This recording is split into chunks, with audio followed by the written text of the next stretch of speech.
Good. Okay, good evening and welcome to the East Lyme Board of Finance regular meeting. Today is Wednesday, December 11th, and I'd like to welcome the new board after being newly elected, some returning. Steve Carpentieri, Lisa Piccarazzi, Steve Harney, Steve Kelly, Camille Alberti, and welcome to Beth Hogan as you begin your new two-year term. So I think we should start the meeting with the Pledge of Allegiance. I pledge allegiance to the flag of the United States of America, to the republic for which it stands, one nation, under God, indivisible, with liberty and justice for all. Thank you. And as we are in a new term, we have to elect a chairman, which is first order of business. As Ray Hart, the departing chairman, is not on the board. So I will oversee the election of the chairman, and then we will turn the meeting over to the chairman for the election of the secretary. So I will entertain nominations for a chairman. I'd like to nominate Steve Kelly. Nomination of position Mr. of Kelly by Mr. Harney. Is there a second? Second. Second, Mr. Carpentieri? Yes. Is there a discussion on that nomination? Are there any other nominations? All those in favor of Mr. Kelly, please signify by saying aye. Aye. Anyone opposed? Motion is unanimous. Congratulations, Mr. Kelly. And I will now turn the meeting over to you, sir. Thank you very much. I think we have to elect the secretary. First of all, I want to thank the board for their confidence. Now I'd like nominations for secretary. I'd like to nominate Lisa Piccarazzi as secretary of the Board of Finance. I'll second that. I have a nomination and a second. Are there any further nominations? About the competition.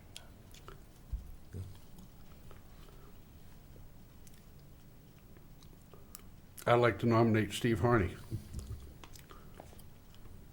Do I have a second?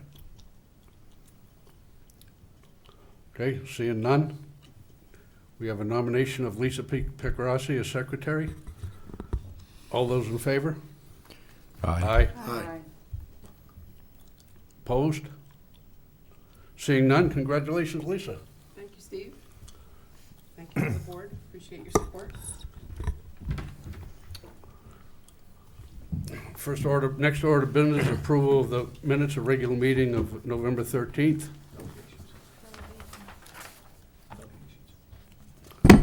Delegate. Oh, I'm sorry. First order of business is delegations. Anybody in the audience like to speak to the board under delegations? One more time, anybody like to speak to the board under delegations? Seeing none, we'll move on to approval of the regular minutes of November 13th, 2013. Do I have a motion? So moved. Okay. Second? Been moved and seconded. Any discussion? Any changes? Seeing none, all in favor of approval of the regular minutes of November 13th, 2013, signify by saying aye. Aye. I abstain. We have five ayes, one abstention. Ms. Hardy, Ms. Hogan. Wow.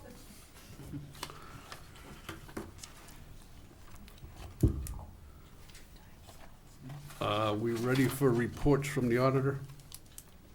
Yes. I will introduce Jennifer Mazzucato, Paulo, and we're going to call, why don't we call Mr., what's Scott's last name? Bassett, thank you, Jesus. What happens when you get old? Oh, my God. It's okay, Tom. Yeah. I sent him a thank you note, and I wrote Tom on there and crossed it off. So, We're Scott, sorry, your call cannot be completed as dialed. Please dial the area. I thought they were a big firm.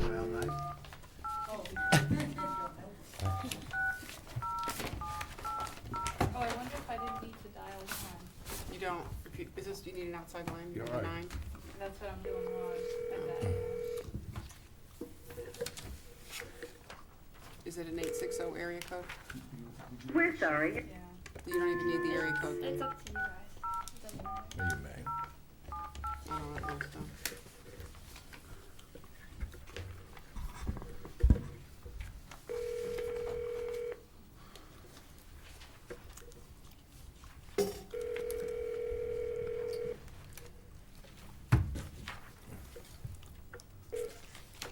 Yes, Scott Bassett. Hi, Scott. It's Anna Johnson. How are you? I'm good, Anna, thanks.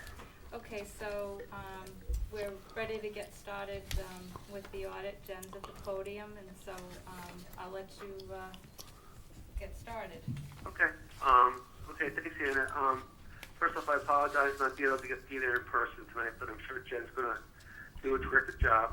My name's Scott Bassett. I'm a partner with the audit firm of McGladrey, LLP, and we conducted the audit for the town of East Lyme for the year ending June 30th, 2013.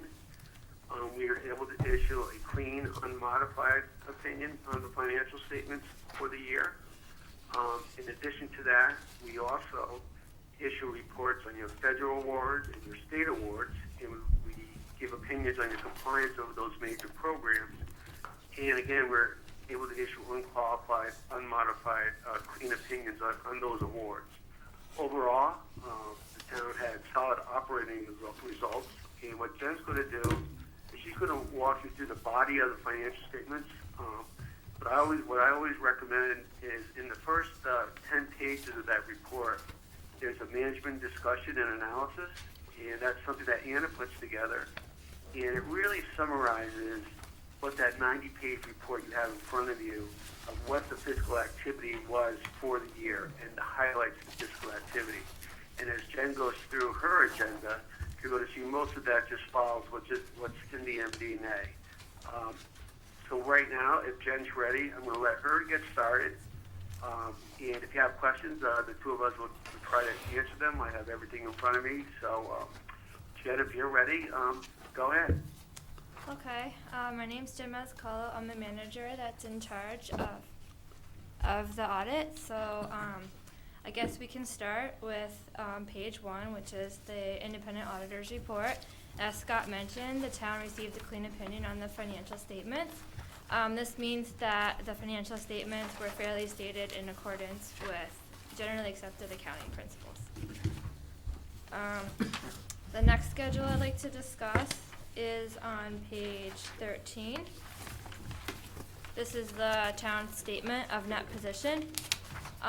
This governmental activities column includes the general fund, special revenue funds, capital project fund, and the internal service fund. The town's net position in total increased by $0.4 million in the current year, leaving overall net position for the town at the end of June 30th, 2013 of $123.1 million.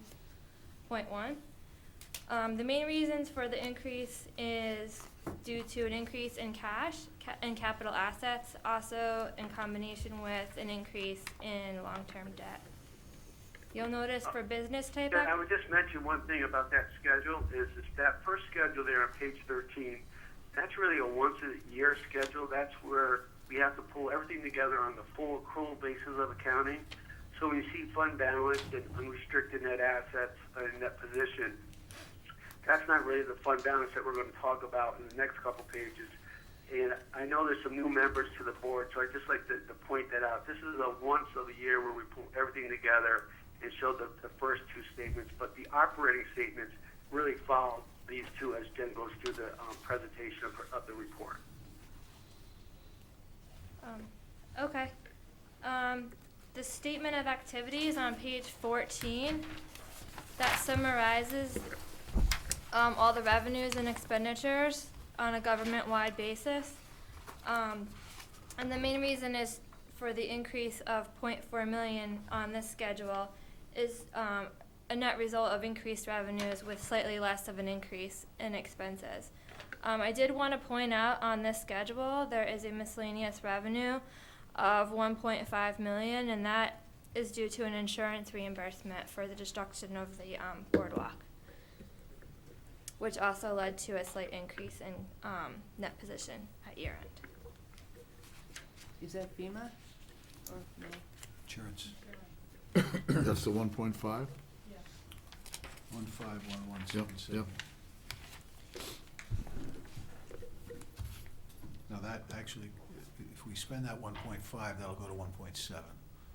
They'll give us 200,000 if we go over the 1.5. So that's not shown here because it's not actual yet. It's based on the supplemental. Moving to pages 15 and 16, these are your governmental funds, balance sheet, and statement of revenues, expenditures, and changes in fund balance.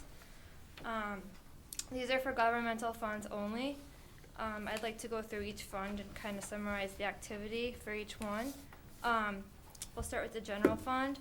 The general fund at the end of the year has unassigned fund balance of approximately $4.9 million. This equates to about 8% of the budgeted expenditures for the town of $61.8 million.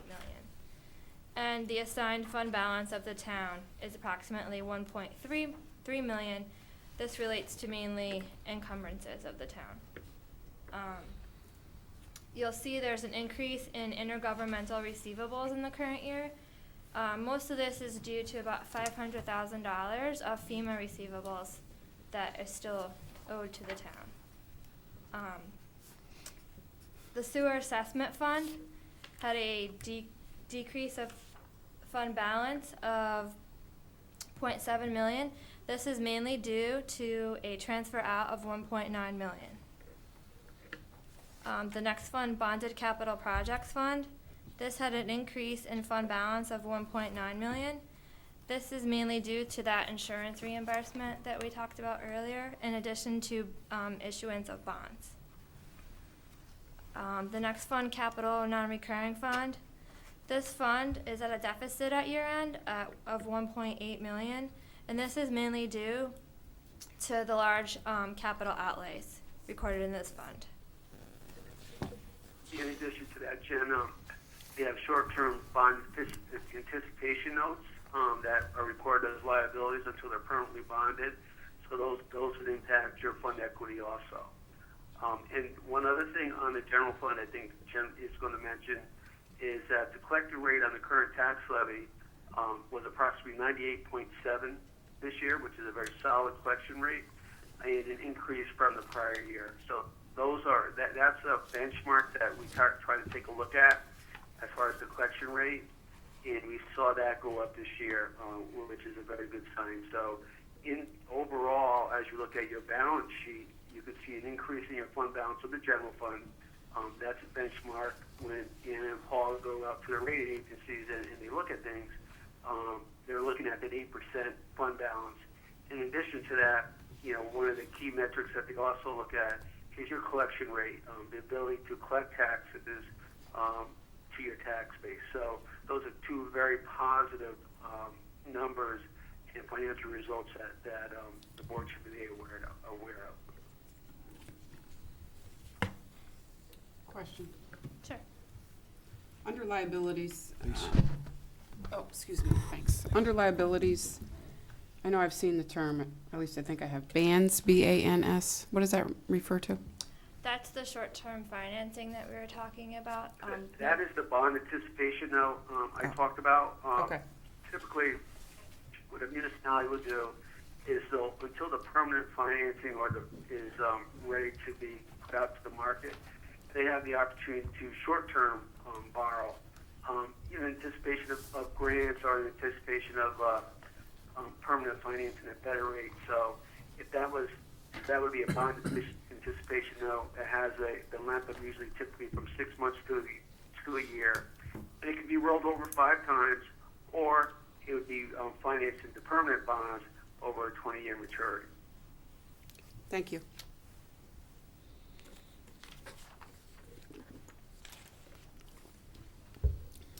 Moving on to page 18 and 19. These are your proprietary funds, the Sewer Department and Internal Service Fund. You'll notice at year end, the Sewer Department had a net position of $48.6 million. and an unrestricted portion of about 160,000. And the And- bulk of that net position, the bottom three numbers there, really relate to your investment in your capital assets of the 48 million.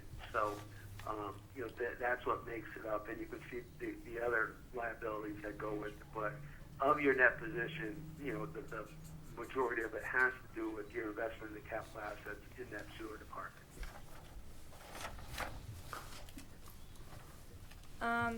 In the internal service fund, there was a slight decrease in net position of 233,000, and this is mainly due to an increase in claims in the current year. With the internal service fund, that's always a fund I think is something to watch for.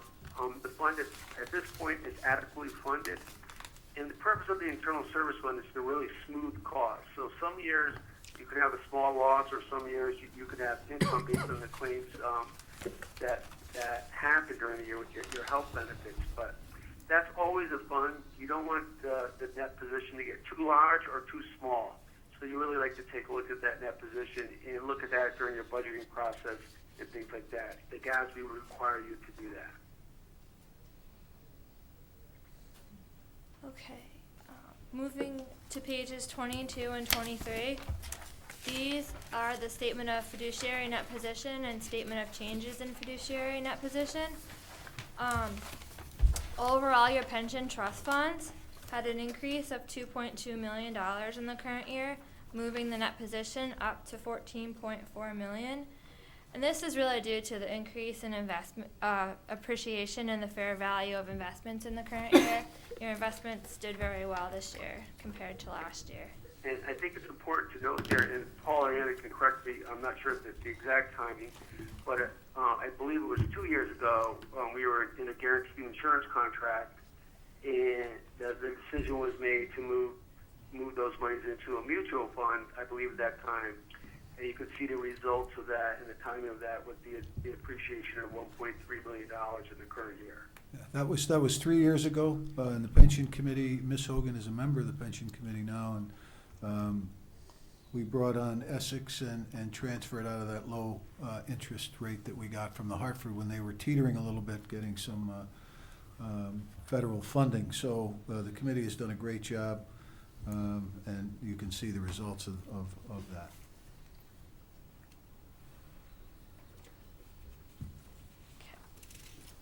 Starting on page 24 through 55, those are the notes to the financial statements. And what I like to do is just kind of go through the most important ones right now. I'd like to start with note 1, summary of significant accounting policies. Most of these are consistent with prior years. I would like to point out that during the current year, the town implemented 2 GASBs. GASB 62, which had no effect on the town's financial statements, and then GASB 63. If you notice, we're now calling net assets net position, and that was due to the implementation of GASB 63. Note 1 on pages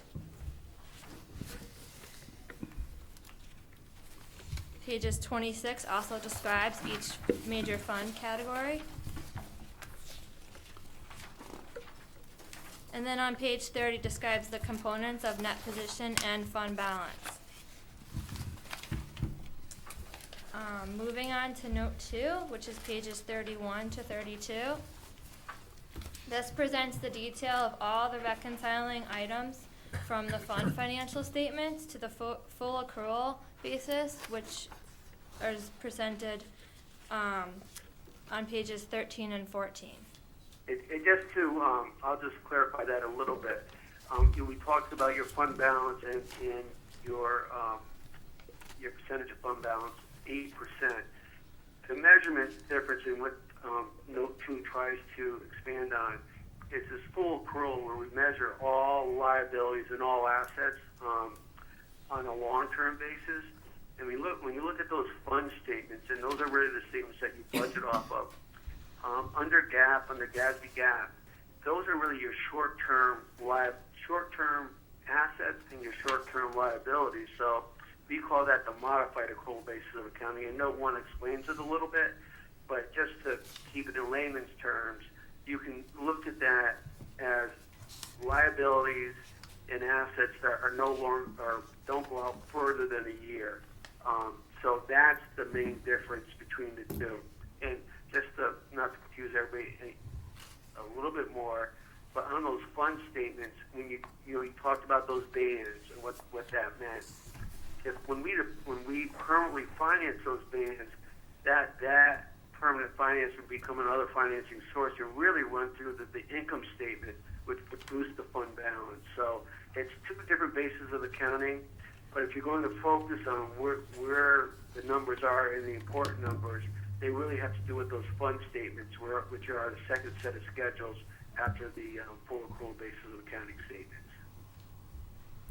Scott, could you talk a little bit about the depreciation expense that you see there and the difference Sure. in a municipal setting? Basically, when we talk about the fund statements, if you were to build a school or with bond proceeds, that really is expensed as you build it, and it's offset by your bonds or your state reimbursements that you get. On the full accrual basis of accounting, like you would typically do in a commercial set of financial statements, if you were to build a building or buy a capital asset, that would go onto your long-term assets or your capital assets. And then what we would do is we'd say, okay, what's the life of that asset? If it's 20 years, 25 years, 10 years, we then would depreciate, basically match the usage to the expense. So that depreciation on the full accrual basis of accounting really kind of measures out almost like repairs and maintenance that you could expect on your infrastructure that you have out there within the town. So that's how I would explain the depreciation, what the difference is between the full accrual and the modified accrual basis of accounting.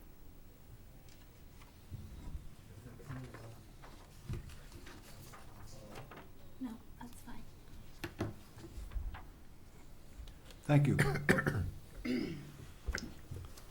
Okay, note 3, which is pages 33 to 35, presents the details of cash and investments and the components of the town's investments in cash during the current year, broken out by governmental funds and then the pension trust funds and fiduciary funds. Now, this note 3, actually, it's a fairly long note, but I do think it's relevant if you look at some of the details in note 3. It kind of tells you what the ratings of your investments are and what type of investments you have.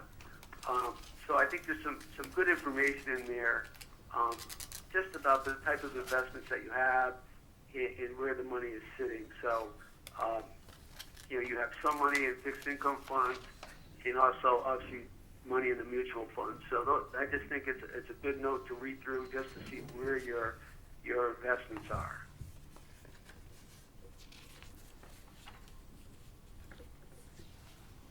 And there's a table on page 35 that can give you average rating of those mutual funds aren't rated, but of your fixed income funds, you can see the ratings there and what type of ratings you're invested in. And that's all information that we get from your financial advisor.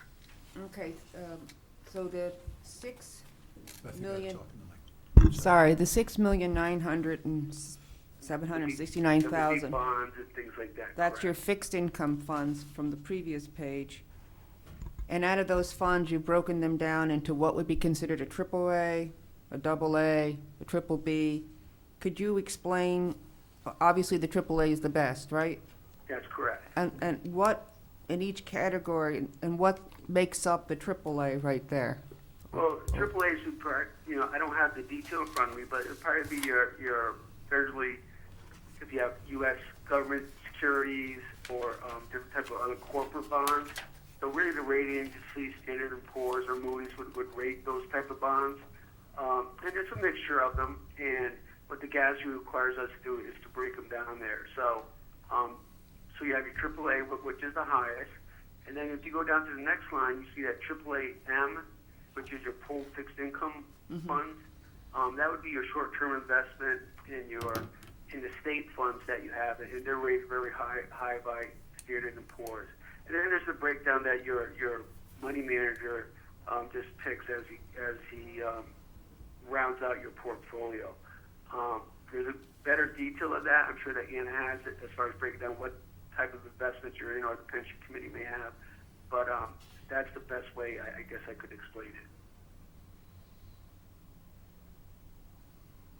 And that mixture isn't unusual from what we see in other municipalities, to be quite honest with you. I was just gonna ask that. I was kind of surprised that some of our investments would be as diversified with risk as they are, below B, et cetera, but, okay, that's what I was just gonna ask Scott. So that's fairly common. Yeah, and a lot of times what an investment committee would do is they'll set a policy. Discussing these type of things is, where can they invest their monies as far as risk goes, especially in the fixed income bonds. So, we don't see anything wrong with this, but, further detail, you could get from an investment committee as far as what their tolerance for risk is and what they're trying to accomplish with the mix of the portfolio that you have. If you kind of look at it, it's almost balanced because you have your equities with your mutual funds, then you have these fixed income funds that you've invested in.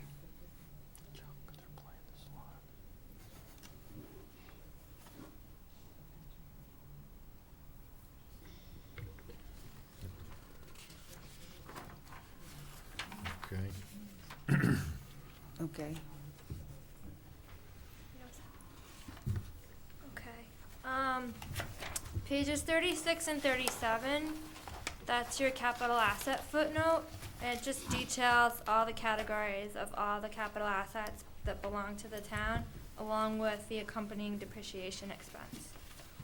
And I guess as there's new members to the board, note 4 includes all your assets of the town, which includes your streets, your infrastructure, the school buildings, and then you have your sewer department. So it's everything that the town has capitalized, really, since that hasn't been fully depreciated since the inception. And as you can see, heavily investments in your buildings, in your infrastructure. So it's just a nice way that you can see what the town's invested in. This is something that, depreciating these assets is fairly new if you think of that when we started doing this 10 years ago. But you can see the additions and the decreases each year as you go through in your investment in your infrastructure. So although it doesn't get a lot of emphasis within the financial statements, it is a good detail to look at every year to say, okay, where are we spending our money and what are we spending our money on? So these two lines on page 37 for depreciation expense for government and business. So we're a little over $5 million for depreciation, right? Correct. So Camille, this is what I think you were getting at before a meeting or two ago. And I didn't know how we did this either, so this is kind of timely. Looks like we do it in sort of a lump sum, if you will, or a scheduled percentage of our assets and include it here. Okay. I didn't know how that was done either. So where is the depreciation expense, which department is receiving the depreciation expense? Now, as I mentioned, this depreciation expense isn't something that you budget for